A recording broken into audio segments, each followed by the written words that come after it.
any situation, of course, it's always a benefit to have a support group. It's in any sort of situation. Even going, let's go to the largest scale of the last conflict, the Persian Gulf. What was the Persian Gulf all about? It was a support system. It was a support group.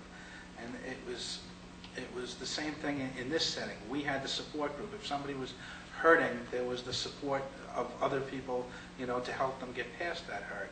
I always remember, even now to this day, about when somebody says about, well, we have this major problem and all. And I always remember getting back to those problem-solving processes where I forget which one of you folks had said it, but it was basically so simple that if you have a group of people facilitating information, you have one problem in the middle, and maybe somebody doesn't have the answer, but out of that whole group of people, everybody has a little bit, I think it was you actually.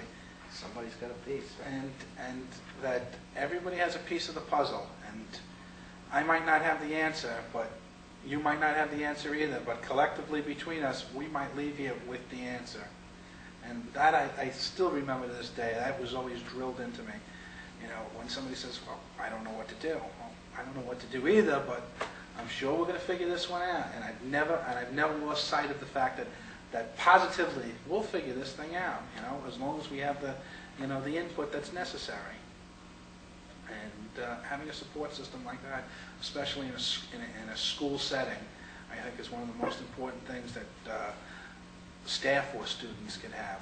And I was reading back in this paperwork that you've given me, and about the BTA. And I was reading a letter that Les Black had wrote.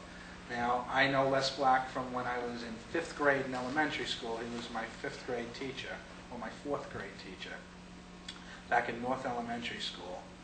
And what he wrote there didn't have to necessarily mean that he knew John Sharon, or he knew Conrad Fallonsby, or he knew other people who were being accused. He was the president of the Brentwood Teachers Association, and he was supporting his group, just like a union supports anybody else. That if a cop goes bad, the PBA supports them. Well, that's their job, even if that cop is really bad. And he was showing the support and doing what he was supposed to be doing.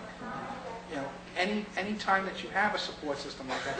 Now, I notice how Grace now is into alternative education still in the 90s, and I'm sure that's a big factor for a lot of her students and all, that she is their support system, and I'm sure that that's a benefit to them that other people traditionally don't have. Now, I can't say for now because I can see that, you know, the school district is wanting, you know, and the state is wanting to go into something that we had years ago, but nobody wants an alternative if the system that you have is working. Nobody's interested in alternatives. It's only when things are not doing what you want them to do, or when things are not working, that alternatives become attractive. And clearly, there are people. I remember a couple of weeks ago one of your videotapes and all, and something that I still remember, how you kept harping on the fact that we need blackboards, do we need chairs in perfectly lined rows, and that sort of structure. Do we need that to learn something? And I know for a fact that we don't, okay, because we've proven it. And it's been proven. It's been. People have taught, people have learned, people have given information, people have accepted information.